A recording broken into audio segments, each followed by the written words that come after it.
We would like to take another moment to thank our sponsors, whose financial support helps make Cap Times Idea Fest the important event that it is. Special thanks to our presenting sponsor, UBS, the Burrish Group. They have been a major sponsor since the very first Idea Fest. Major sponsors include HealthX Ventures, Exact Sciences, and Quartz. Co-sponsors are Madison Gas and Electric, Godfrey & Kahn Law, the University of Wisconsin-Madison, and Epic. Our Friends of Idea Fest sponsors are Wisconsin Alumni Research Foundation, Madison Community Foundation, University Research Park, Cargo Coffee, Doc Smokehouse, and Forward Theater Company. Our media partners are the Wisconsin State Journal, Madison.com, WKOW Channel 27, and Hinckley Productions. Again, we thank you for your support and for making Idea Fest 2021 a huge success.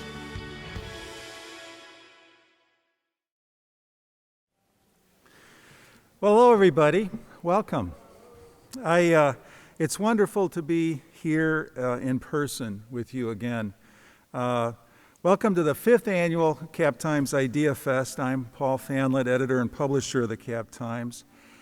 As you might know, we planned this year's event as a hybrid that has featured virtual-only sessions throughout this week, leading up to tonight's and tomorrow's series of live sessions. I also want to thank those out there who bought tickets and are live streaming tonight and tomorrow, because we appreciate them also. We most appreciate you who have shown up in person. Many ticket buyers, though, told me that that was their plan, and we appreciate all of you out there, too, who are watching via live stream. After the pandemic made us all virtual last year, we're thrilled to be back in this historic building based on our continuing partnership with the University of Wisconsin. I want to thank the Burrish Group at UBS, which is once again the presenting sponsor of Idea Fest. An event of this magnitude would not be possible without that support. Andy Burrish and the UBS Burrish team have a reputation for effectively investing for Madisonians, but they are also known for investing in Madison. We are very grateful for their interest in sponsoring what we think are important and entertaining discussions. I want to thank our other major sponsors, Quartz Insurance, HealthX Ventures, and Exact Sciences. Other sponsors include Madison Gas and Electric, Epic Systems, the Godfrey & Kahn Law Firm, Doc Smokehouse, which will cater our reception at the end of Idea Fest tomorrow, the Madison Community Foundation, Cargo Coffee, the University Research Park, the Wisconsin Alumni Research Foundation, and Forward Theater. Our media partners are WKOW Television Channel 27, Madison.com, the Wisconsin State Journal, and Hinckley Productions, which is handling all of the digital work for Idea Fest. And my thanks to all of you, our readers and supporters, for being here tonight. Good things continue to happen at the Cap Times. This fall, we're improving our website and our membership program. Membership offers special event access and other goodies, but at its heart, it's financial support for local journalism by an organization that is independent and locally owned. For 104 years, the Cap Times has produced authoritative journalism and delivered progressive opinion in the spirit of fighting Bob LaFollette. Then there's our philanthropic arm, the Evu Foundation, named for our founder, William T. Evu. The foundation has donated more than $70 million to this community since its inception. One bit of housekeeping, there'll be index cards available tonight, and volunteers will help you get those cards, and if you have questions, put your questions on there, and we'll try to get to as many questions as possible. Now on to tonight's first program. Our moderator is my friend and colleague, John Nichols, associate editor of the Cap Times and a major national voice of progressivism as a staff writer for The Nation and a regular commentator on various national programs. It was John who invited our guest tonight, Sara Nelson, international president of the Association of Flight Attendants, and a rising star of organized labor in America. The magazine Fast Company calls her a new kind of labor leader, one who embraces issues that unions have not traditionally emphasized, like climate change and racial justice. Rolling Stone magazine recently highlighted her as part of its Next Wave series of new leaders who will shape America's future. She has also been mentioned as a potential head of the AFL-CIO and as a potential U.S. Secretary of Labor. So I'd like to welcome, and I wish you would please welcome, Sara Nelson and John Nichols to our stage.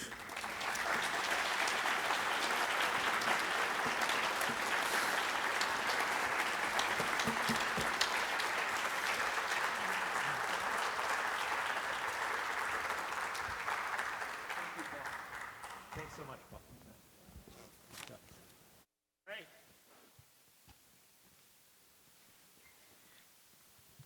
Thank you to everybody who has braved all the warnings about COVID, and which we take very seriously. And I'm delighted that you're with us tonight.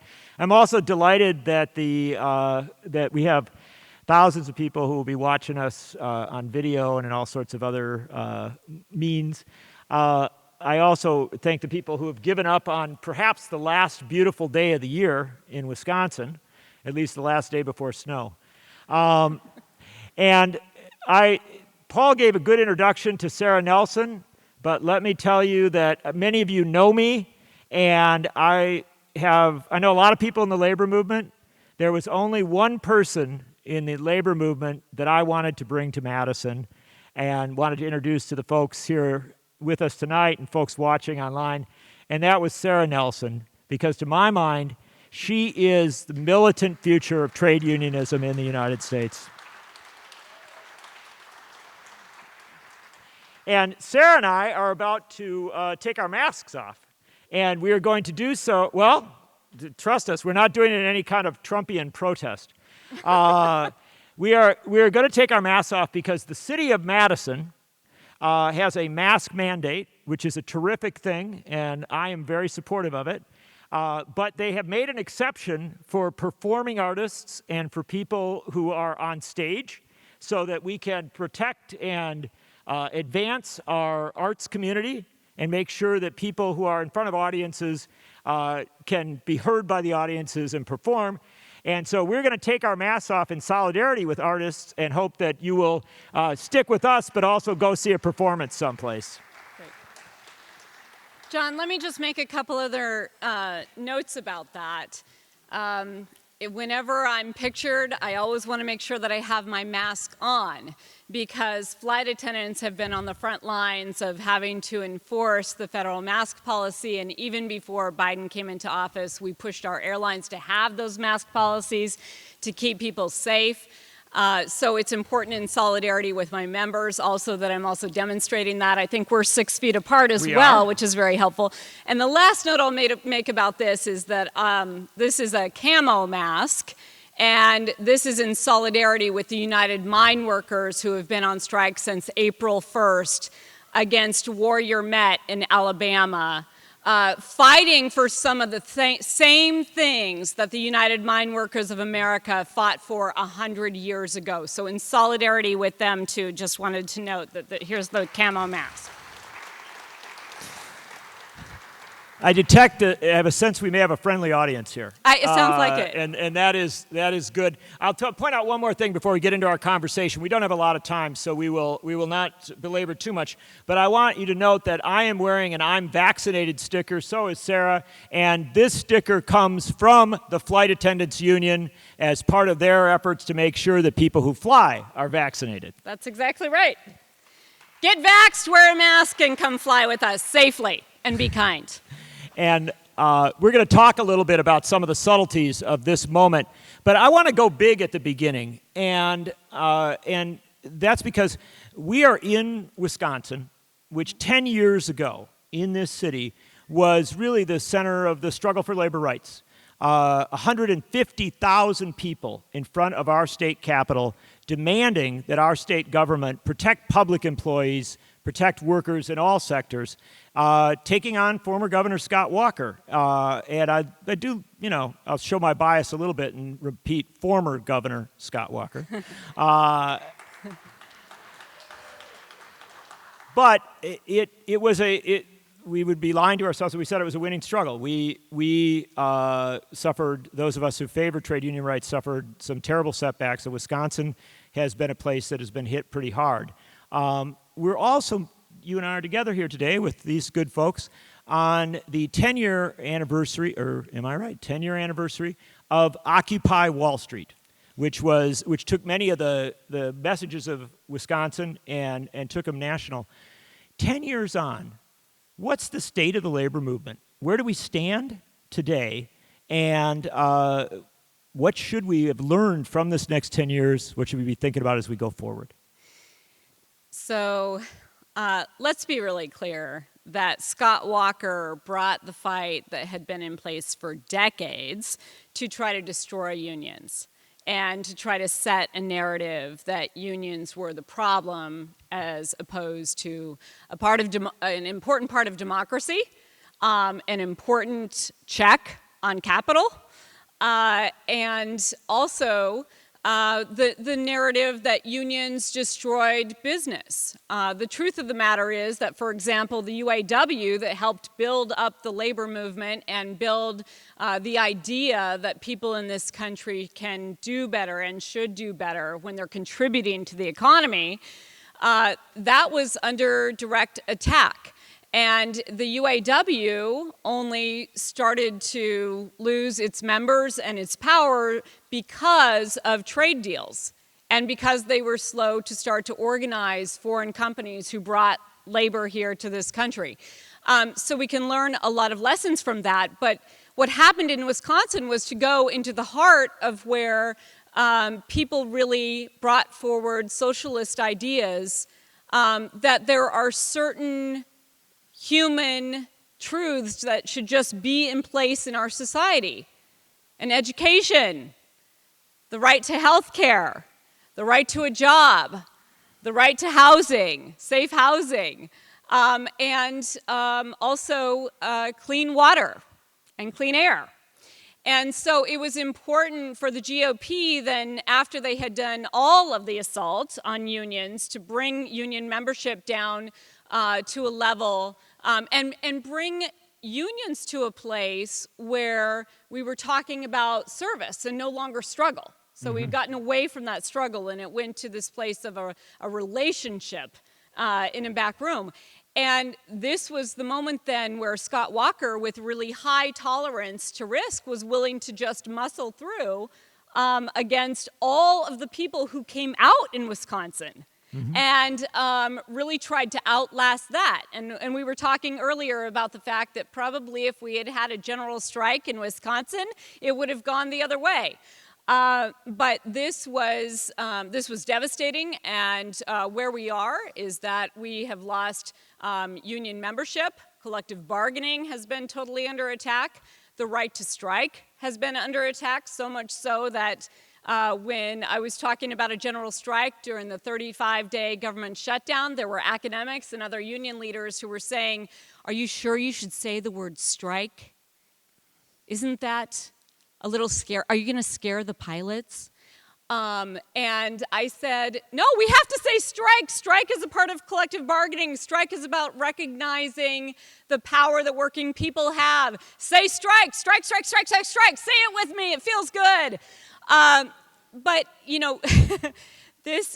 there has been an attempt to set this narrative that working people should just be grateful for what's given to us, and that we're not a part of shaping our country, and we don't have any say. And what it brought us to was not only a decline in union membership, where we've got 6% of the private sector organized and hovering around 10% of the public sector, but what it also did was push people to a place where they were accepting the fact that they were willing to work more to make the same, whether that was through 2 or 3 jobs or through overtime in their businesses. And you've all seen the chart of the productivity going through the roof, wages remaining flat, and all of that value of the American worker going straight into the pockets of Wall Street, to the point where all of our services are now controlled by Wall Street, by hedge funds, and that has been the result of the decline of unions. And so we have to flip the script and help everyone understand that working people have power, and I would say have the power, because the corporate elite has money and has control and perhaps has the narrative in the media. But as Mother Jones said 100 years ago when she was fighting against child labor, the corporate elite say there's no need of labor organizing, except that they themselves are always organizing shows their real beliefs. The corporate elite want the most labor for the least amount of money, up to and including slavery. I added that was Mother Jones. And the labor wants the most money for the least amount of labor. Labor builds the world palaces and produces all of the wealth, but neither spends the wealth nor dwells in the palaces. If you would only realize that you hold the solution to the whole problem in your hands, for if every industry were to hold up and simply stop working, the corporate elite would yield to any and all demands, for the world could simply not go on. So that's where the power resides. And that's what we have to get people to recognize again. And I think we're in a unique moment here, John, because as unions have been beaten down to these low levels, what we have seen through coronavirus is a real shared experience that we can use to organize across industries and understand that just because you work a different job doesn't mean you don't have the same struggles with your boss. So that's where we are. But what happened in Wisconsin was an attempt to really strike at the heart of labor, strike at the heart of the idea that working people can have any way to fight back. And the truth is that the labor movement was born out of some of the worst struggles, sitting in tents in Colorado and being gunned down and burned, hanged for the Haymarket Affair in Chicago, beaten on an overpass near Detroit, beatings at Stonewall, and murders in San Francisco City Hall. And all of those people were beaten and murdered because they stood up for the rights of other people. And this is simply our turn now. Sara Nelson.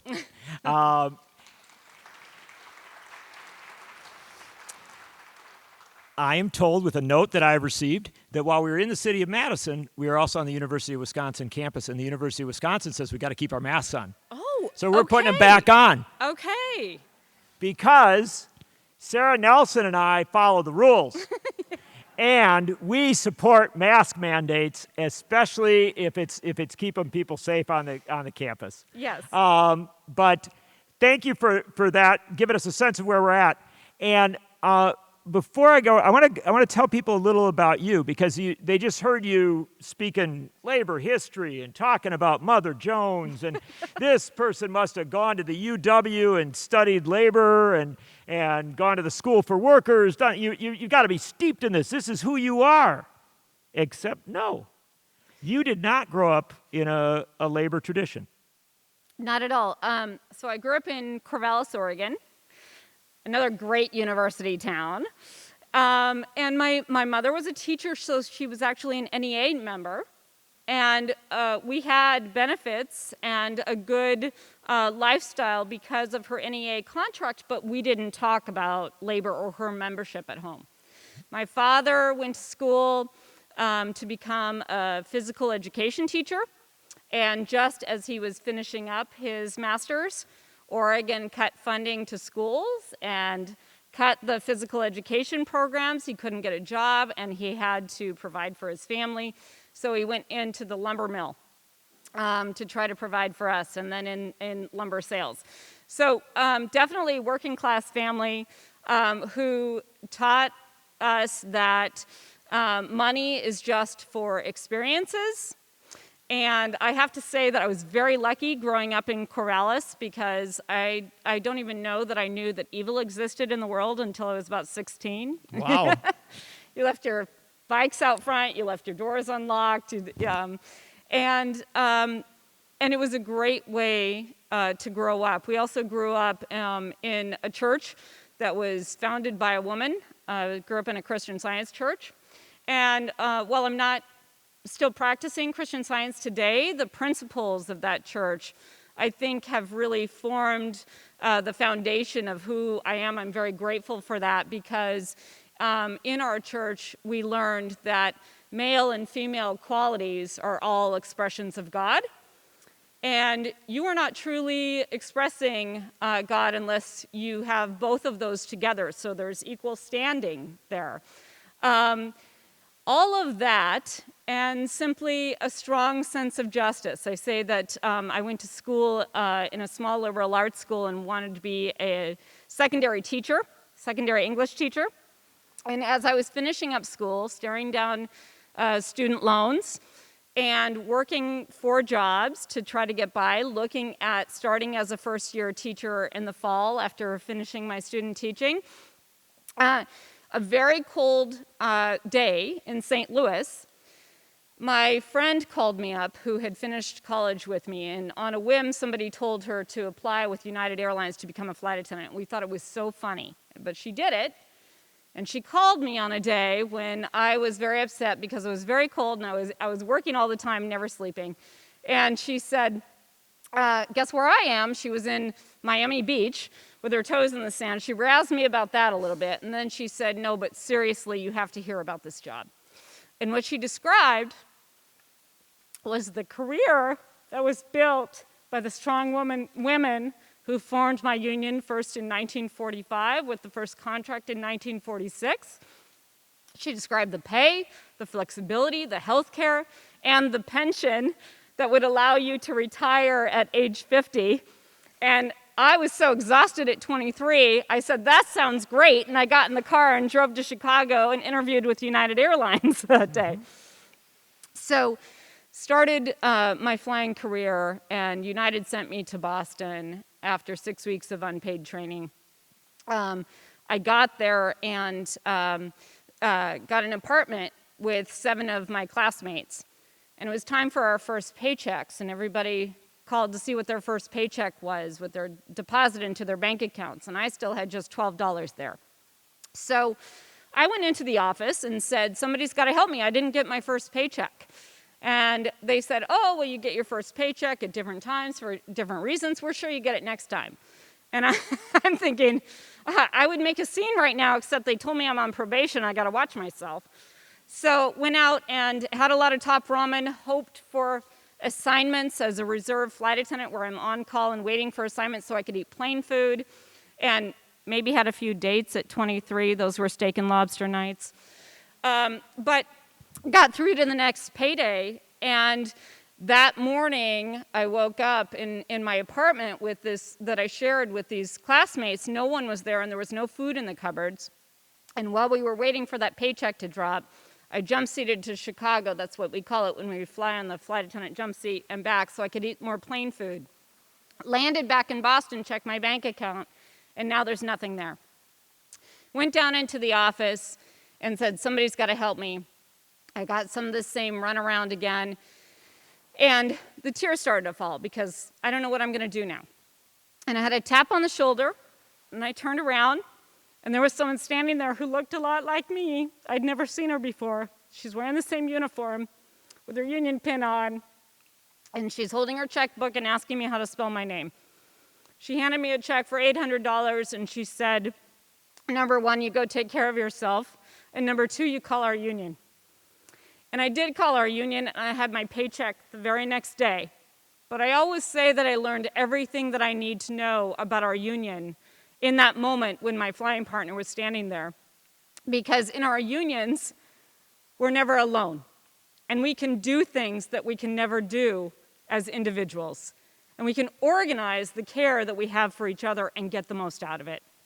So got involved, didn't like some of the things the unions were doing, was a dissident, a loudmouth.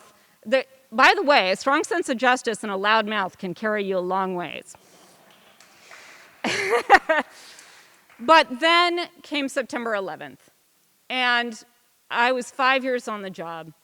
I worked United Airlines Flight 175. It's the flight that you can picture flying into the South Tower of the World Trade Center because American Airlines had flown into the North Tower 11 minutes earlier, so all cameras were trained on the World Trade Center. And we grieved our friends, but the day after September 11th, there was a specially approved FAA flight to come into Boston to carry a manager to come in and tell us that we were going to have to go back to work because the company was hemorrhaging money. And from there was another 4 years of the education that I really got, John, to your point, about what happens in a crisis. Because there are those who will take a crisis to take more and more from all of us.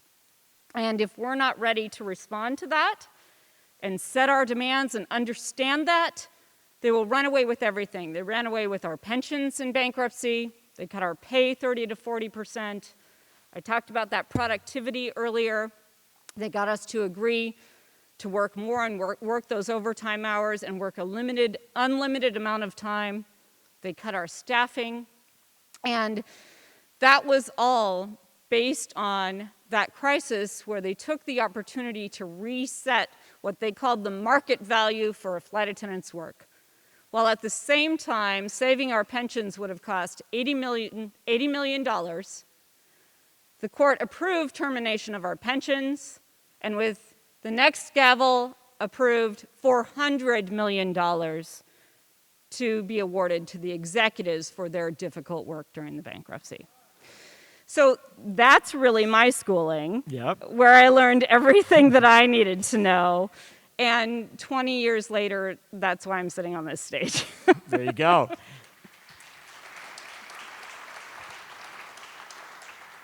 And your loudmouth and your dissenting character, and also the fact that, and I've watched you for a very long time through all these struggles, your sense of real solidarity, comradeship with your fellow workers, ended you up in this position of being the president of an international union.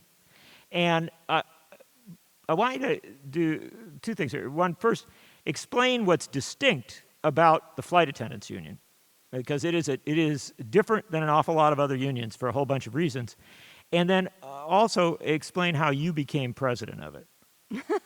Okay, so our flight attendant union is 80% women. Originally, it was only women. We have the distinction of fighting for men to have equal rights on the job. You're welcome.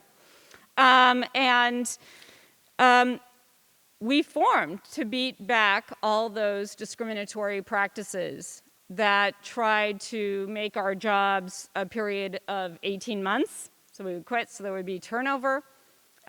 We were, of course, marketed as sexual objects. We were dismissed. And one of my first days on the job, there was a tussle in the office between a 35-year flight attendant and a manager over how the contract was going to apply to the trip that we were going to work. And my flying partner of 35 years won that fight, by the way. But she realized that a 23-year-old fresh out of company training might have been a little disturbed by this argument. So she pulled me aside, and she had a raspy voice because we had only just beat back smoking in our workplace. So she had all those years of smoking, and she said, "Listen, management thinks of us as their wives or their mistresses, and in either place they hold us in contempt. Your only place of worth is with your fellow flying partners, and if we stick together, there's nothing we can't accomplish." So I have to tell you, it was that spirit, that very scrappy spirit in our union, that was really founded on the idea of beating back these discriminatory practices that also led us to be at the forefront of many of the LGBTQ rights. We were some of the first to fight for the people who were infected with HIV and to still have rights on the job. And we fought for domestic partner benefits. And it was because we had a very innate understanding that if management could decide what your benefits looked like because of who you loved, they could also have an opinion about how you should spend your Saturday night. And so there is a real deep understanding in our union, because of who we are and where we came from, that unions have to be about social justice, because social justice is directly related to economic justice. When the Me Too movement broke, it was another opportunity to push forward on this idea to give flight attendants standing that we had never had. We had always been dismissed. We only counted on each other. And here was an opportunity to tell the industry, and we did actually tell them this, it is time for you to denounce the sexist past, to hold up the jobs of flight attendants as safety professionals, and to announce that there's a zero tolerance policy at the airline for any sexual harassment or discrimination or sexism of any kind, or marginalization of any culture, race, gender, or creed. And some of them did it. And this was an opportunity. We were taking stories from our workplace, and we asked flight attendants to tell us what was going on. And I have to tell you that, yes, 20% of our members are men. I have worked with many men. I have seen them face some of the worst examples of sexual harassment and assault on the job. But they weren't telling their stories. And so I asked some of my friends, why aren't you telling your stories right now, as we're asking for what's happening in the workplace today, and we can tell this story and we can finally push forward? And they said, Sara, we work in a work group that is 80% women. This is a moment for women's equality. We don't want to interfere with that, because if we don't press forward on this, and if women don't have equal standing at the bargaining table, we ourselves are never going to have a better contract for us. So there was a recognition that if any worker can be mistreated, we can all be mistreated. And that is really the spirit of our union. And that's the truth that I know from what I have been taught from those who came before me and what I have experienced really at the bargaining table. And they made you the president of that union. Yes. In 2014, because you were militant and noisy, and you had been very, very active. And for a number of years, you were, sort of a very present person on picket lines, a lot of solidarity. And in 2019, you were getting an award. You referenced this a little bit ago. You were getting an award as, just a scrappy young trade unionist.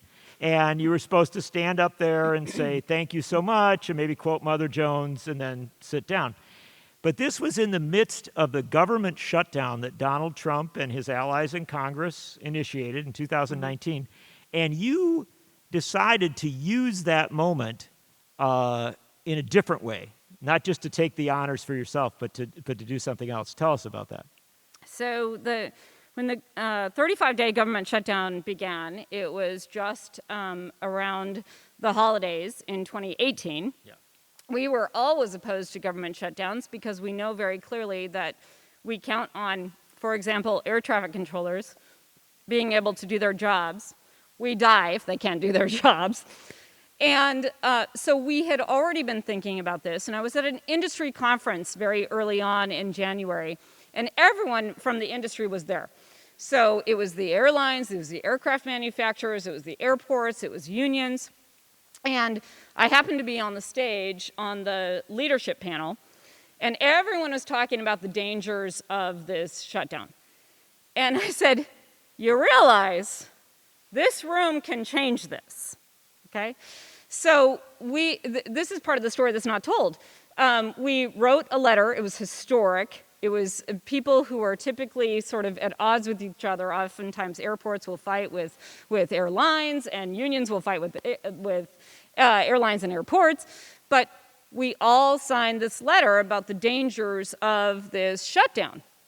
And that was good, but it didn't help. But we started to tell the stories. And the government workers, let's remember, they were in the position that if they walked off the job, they were facing the same fate as the air traffic controllers in 1981 when Ronald Reagan fired all of them, and actually some were indicted and spent time in jail. And so they couldn't do that. And they were already either out of work or forced to come to work without pay. So I kept thinking, what can we do? What can we do to end this? And we kept trying to raise the pressure, and we kept trying to participate in calling on our members of Congress to end this shutdown, until it actually occurred to me that Trump was never going to end this shutdown, because he was hoping that the shutdown would end itself in one of three ways. The workers would walk off the job, he would fire them, and he would privatize those functions of government. An aircraft accident would happen, and the power would accrue to the White House to be able to do whatever they want to do, because people in a crisis are looking for that to be done. Or there would be a security attack, and again, accrue power to the executive office. So once this really occurred to me, I realized this is never going to be solved in a political solution here. And so it was the weekend of celebrating Martin Luther King Jr., and this was the AFL-CIO award ceremony, and I was getting an award for the work that I had done on sexual harassment. And in that moment, I mean, I actually don't really like awards, but they're an opportunity to say what we're going to do, to recommit to what we're going to do. And so I sat down and said, this is an opportunity, because we have representatives from unions all across the labor movement in this room, about 1,000 activists in the room, and this is an opportunity to call together what we can do as a labor movement. And so I gave a speech there about the fact that we had 2 million people out of work, that the federal sector union, many were calling on the federal sector unions to walk off the job and solve it for them, but you don't ask people who are locked out to solve it. You come around them and support them. And it was a humanitarian crisis, and it was an increasingly unsafe space for my members to go to work in, and many others. And this was a moment that the labor movement could make the difference. And my question was, with all of these people out of work or forced to come to work without pay, what is the labor movement waiting for? And said to the room, go back to your unions and talk about a general strike to end this government shutdown. And that narrative, later that week, when a few flights started to stop in LaGuardia, and the day before, Mitch McConnell had denied the votes to end the government shutdown, the same exact solution the day before. When those few flights started to stop, suddenly there was a solution. And it overcame what Trump was trying to do. We never said his name, by the way. We put it all on Mitch McConnell. And when those started to stop, the government shutdown came to an end, not because of those few flights, but because they were terrified that labor was going to taste our power, and that would destroy their 50-year assault on the labor movement and the narrative that we have no power. And the second that we taste our power and really understand that, that changes everything in this country, because it unravels all of the systems and all of the attempts to try to keep us isolated. And so that government shutdown ended based on that very clear threat about what we were willing to do to stand up for each other.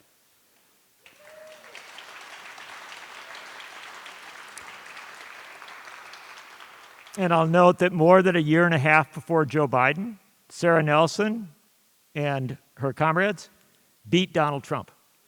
And that is no small accomplishment, because flexing labor's muscle in these times is still something that there's a lot of struggle with, a lot of uncertainty about. And out of that came an awful lot of interest in you And I know this isn't what you're about. It's not that you want to be at the center of stuff, but an awful lot of young trade unionists started to look at you and say, that's what I want to hear. I want to hear that more militant trade union message, not necessarily a new message, a message rooted in the history of trade unionism, but to bring that forward. And we have really seen in the last few years, not just because of what you did, but because of an awful lot of other things that are happening, a rise of a much more militant trade union movement. Yes, and I want to just pause here, John, because I have to give a recognition that if the labor movement didn't exist, we wouldn't have heard the stories, because the only way to get solutions is to define the problem, set your clear demands, add urgency, and back up what you're willing to do to get what you are demanding. And if it were not for unions in the workplace, we would not have heard about the problems that were existing because the shutdown was happening. So all of that was happening, and there were many rallies, and the labor movement was all acting together. So that was only possible because of that. But there was interest because people are starved for leadership. They're hurting. They're working 2 and 3 jobs. They can't get health care. People are dying because they don't want to put the burden of a bankruptcy or losing homes on their families, and so they're not seeking the medical care that they need. We have a broken system where as you can see, I've been in the middle of it recently, and I can't tell you the number of times that the doctor said to me, well, it would be really nice if we had this piece of information, but the insurance company isn't going to approve it, so let's approach it this other way. So hedge funds are deciding what our health care should be. So people are fed up, and they're really starved for leadership. And if we don't provide that for them, there's a tremendous structure there. Oftentimes when I feel like I have lost my way, because I feel very personally about the mission to fight for basic human rights, right? But when I go astray, all I have to do is go back and talk to some union members and remember where the power that I can articulate, not that I have personally, but that I can articulate, comes from the people that I represent. And so it's both. You have to have a clarity of leadership, a vision coming out of the demands of the union members or the electorate, however you want to define that. And it has to be focused. And there has to be someone to lead the way. And so, yes, there's been a lot of excitement around that. You know, the labor movement is not just a whole bunch of different unions who are together under the umbrella of the AFL-CIO that provides resources to them. The labor movement is about moving forward the agenda of the working class. And the agenda of the working class is intertwined with social justice, racial justice, voting rights. All of that is central to union membership. When we restarted our campaign at Delta Airlines to organize, we're 80% organized in the airline industry, but Delta's an outlier. Remember that, boo. And so we restarted this, and we started it on a day when I did a bunch of social media. I'm here in Atlanta Airport, blah, blah, blah. And I heard from a flight attendant that night who said, I've been with Delta for several years. I'm a single mother and trying to get by, and I've always felt like Delta was a good employer and never really been interested in hearing about the union. But lately, I've had some problems. My kids got sick, and I had a few things that happened. And right now, I'm in a place where when I come to work, I don't know if a passenger who says something about me, or if I get sick on the jobs and get hurt, it's going to be the thing that causes me to lose my job. And so every single day when I put my uniform on, I'm terrified. And when I saw you walking in my workspace with a clear message that we can have a different experience at work, that changed my perspective and changed my life. And suddenly I didn't feel fear for the first time. And so I'd like to get involved in the union. She came to a union organizing event and became an activist the next week. and she announced at that meeting that she had registered to vote for the first time because she understood suddenly that she needed to be a part of shaping her own future. So this is what we can do through the labor movement, and this is really the only place, the union hall is the only place that is not a self-selecting group. You have to bring people with all different backgrounds and all different ideas into the same place to define demands together and start to learn that we have way more in common than anything that can divide us, to fight through all the age-old union-busting tactics, racism and sexism and xenophobia. And that's all that is. But if we're not building up our unions and organizing and giving people the opportunity to participate in that, then we are going to lose our democracy, as we saw we came so close to this past year. Sara Nelson. We have a bunch of questions from the crowd. All right. In fact, tons of them. And we'll go through them as quick as we can and try, because I always think that's one of the best parts of this. And the first one relates to what you were just talking about and some of the fights, particularly during this moment. Can you speak a bit about morale amongst flight attendants right now? Yes. Okay, so let me just say this. I do want to take an opportunity to say this. Because of what we learned from September 11th and what I was describing earlier, we knew that this crisis was going to be put on our backs if we didn't put demands forward first. So in the early days, by March 13th of 2020, we had a plan for a payroll support program of airline relief. We forced the companies to come to our plan, and then labor and capital went together to Capitol Hill, and we got the first Workers First package ever in this country that tells the corporations exactly how they have to spend the government money. It can only be spent on the workers' pay and benefits. There can be no layoffs. There can be no cuts to the hourly rates of pay. And they had to ban stock buybacks and cap executive compensation for 2 years after the relief ends. So that was a struggle, but we fared better. There was a gap from October to the end of December in that funding because Congress didn't act and we had a crazy person in the White House. But we got it back in place. We've generally saved people's jobs and stayed in a place where this is not going to be a time of concessions. This is not going to be put on our backs. But we have been on the front lines, of course, and we always have been when a communicable disease breaks out. 10 years ago, we won the right to have OSHA on board our planes because we needed to have the tools to be able to address this. The world is our workspace. And so transportation is often on the front lines of stopping the spread of communicable disease. That starts with good information. So when we got OSHA in the workplace, we also got training on the spread of bloodborne pathogens, which gave flight attendants a training and a leg up for this so that they knew what to do in the workplace. And we got N95 masks on our planes right away. This is before we had the shutdowns here in America. We were already experiencing this. And so it was very difficult, but I think we were better prepared than anyone else because we had our unions.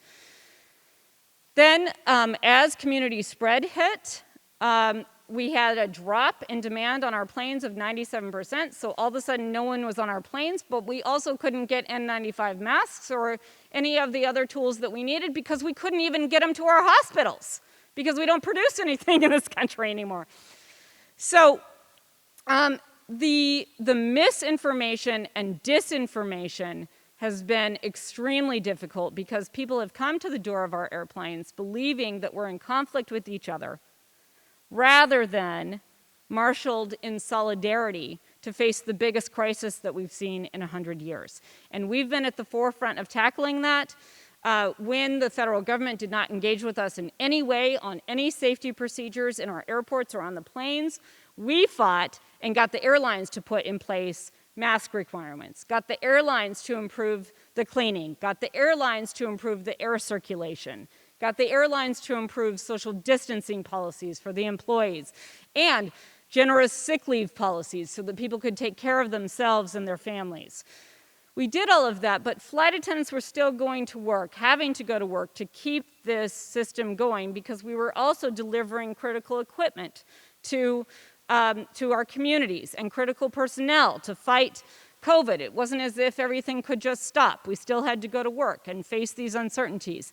And then, in thanks, when the demand comes screaming back and governors are talking about lifting all the restrictions in some states, and people are having all of this conflicting information, that is suddenly coming on our planes, and people are and cable news personalities are calling flight attendants Nazis for enforcing mask policies. And so this has also given rise to these very confrontational events on our planes, where we have more instances of unruly passengers in this year alone, if we stay on this track, than we have in the entire history of aviation. So it is a very difficult place to go to work. Only because of our union do we have a chance to make a change. We are starting to see the trend start to go down because of all the work that we've been doing. But flight attendants a lot of people like to say you got to accept the new normal. And we say, screw that. We will accept respect and decency, and I do want to note, thank you to President Biden, who simply said about flight attendants and to the traveling public, show some respect. So that also, I think, is a reflection of the fact that we have our union and have been outspoken and been able to talk about this. But it's a very difficult place right now, John, because when people put on their uniforms today, they don't know if it's the day that they're going to get punched in the face. That's right. And we just had a little confusion about our own mask mandates tonight. So we know that there can be confusion about this, and we know it is complex. One of the things that you mentioned in your answer there was you're talking about the lack of the masks, that we don't make anything in here, and that's actually one of the questions we had, because the person asked, can you comment on offshoring jobs? Often we are met with the response that if you join a union, we'll send your job overseas. Mm-hmm. Yeah, I mean, it's an age-old union-busting tactic, and it has only been exacerbated with things like Trump's tax giveaway that increased those incentives to take jobs overseas, which is why we need to pass the bills that are in front of Congress right now to bring some of that back. You know, they do that, to me, that's just a typical union-busting tactic, because it's the type of thing that Boeing did to say, agree to our concessions, agree to termination of your pension, or we're going to move the jobs to South Carolina, and they did it. And so it's really no different, but it is, we have to call it out. And it is not, what we have to recognize is that when this happens, when companies threaten that, that is a threat to all workers. It is not only a threat to the workers in that factory or that workplace. And if we can, cultivate this notion of solidarity, that we have to get around those workers and call bullshit on this union busting, then nothing's going to change. But the good news is that people are craving solidarity. And one note from the government shutdown, I just want to remind us, Americans love solidarity and crave solidarity. And during that government shutdown, when people were going through the TSA checkpoints, where they usually are angry and upset that they're having to undress and all of these things, and they're usually quite rude to the TSA agents, those agents who were sleeping in their cars not because they couldn't afford their place to live, but because they couldn't afford the gas to get back and forth to work, and they had a commitment to come and do their jobs, said that if it were not for not getting a paycheck, they had never been happier at work, because every single person who came through the security checkpoint said thank you and offered help. And it's very important for us to remember that that is truly who we are. And the naysayers And those who want to make us believe something else are the union busters who are trying to disrupt that solidarity that all of us feel in our hearts. And so that's what we have to lift up, and that's why we have to push back on these companies who put forward these threats that are only about treating workers as disposable and part of the bottom line.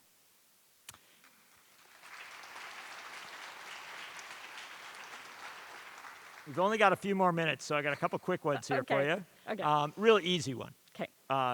Germany is surely seen as a prosperous economy, and labor seems almost always to have a seat at the table. How has power in America convinced the American people that labor unions are not in their interest? So the only thing that I would say about this is that when it is a part of society, it is a part of the social structure that unions have a seat at the table, that is a great thing, and that is very likely a better society. However, when you don't have to struggle for that, oftentimes you lose out on the benefits of the struggle. And what I mean by that is that because labor unions have had to, in the United States, have had to negotiate every single item because we don't have that political seat at the table, that identified seat at the table as part of the political process, we have to demand that. We have to demand the job security. And so I've talked with many German unions who have understood that when multinational corporations come in and don't care about that social fabric, don't care, and they say, well, you had a seat at the table, but we're still going to get rid of your jobs, or we're still going to diminish your jobs, and we're going to do it based on the laws that are in another country because that's where we're headquartered, that's a problem. So the one thing that I would say about the difficulty in the United States and the fact that this is not built into our social dialogue, our social construct, is that workers understand that if we don't struggle for it and if we don't demand it, if we don't get it written into the law and into the contracts, that it can be taken away at any time. And as we tend towards globalization, that is the threat. So I'm actually grateful for the struggle. A lot of people talk about you as a potential head of the AFL-CIO, or moving up in some way in the labor movement. Do you aspire to that? So I have never wanted a position that I have held ever in my life, okay? But there's always been a job to do. And so it's certainly a consideration, John. And I think, hold your water aside.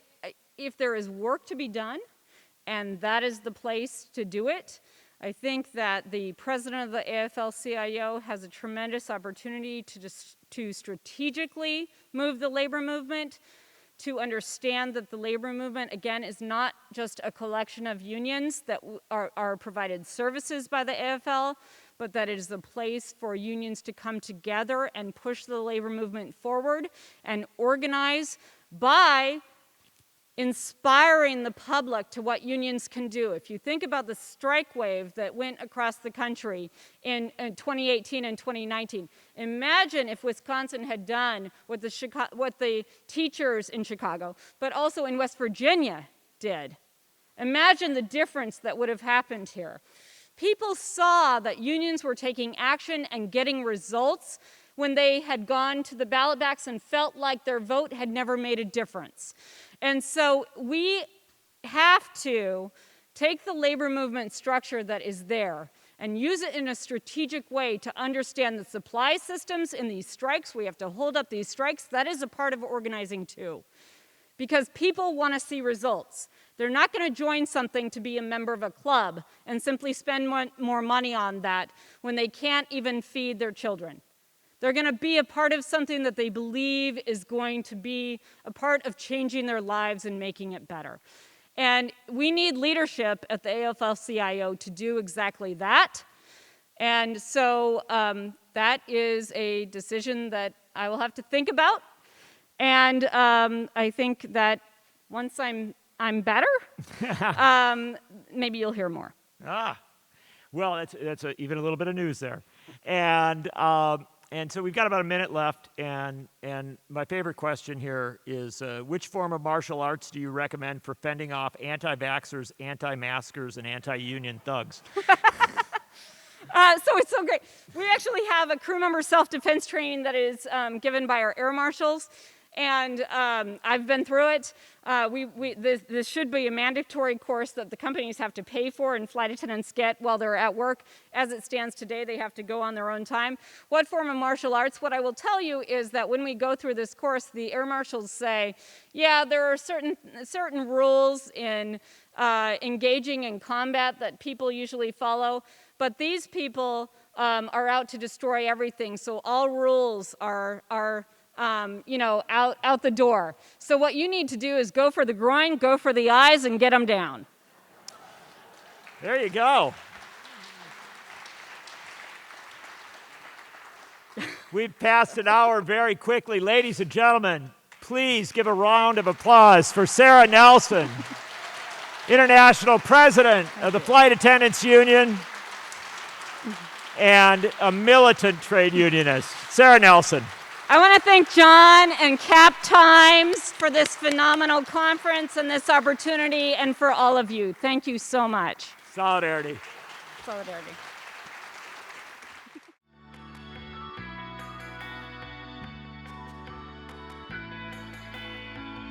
We would like to take another moment to thank our sponsors, whose financial support helps make Cap Times Idea Fest the important event that it is. Special thanks to our presenting sponsor, UBS, the Burrish Group. They have been a major sponsor since the very first Idea Fest. Major sponsors include HealthX Ventures, Exact Sciences, and Quartz. Co-sponsors are Madison Gas and Electric, Godfrey & Kahn Law, the University of Wisconsin-Madison, and EPIC. Our Friends of IdeaFest sponsors are Wisconsin Alumni Research Foundation, Madison Community Foundation, University Research Park, Cargo Coffee, Doc Smokehouse, and Forward Theater Company.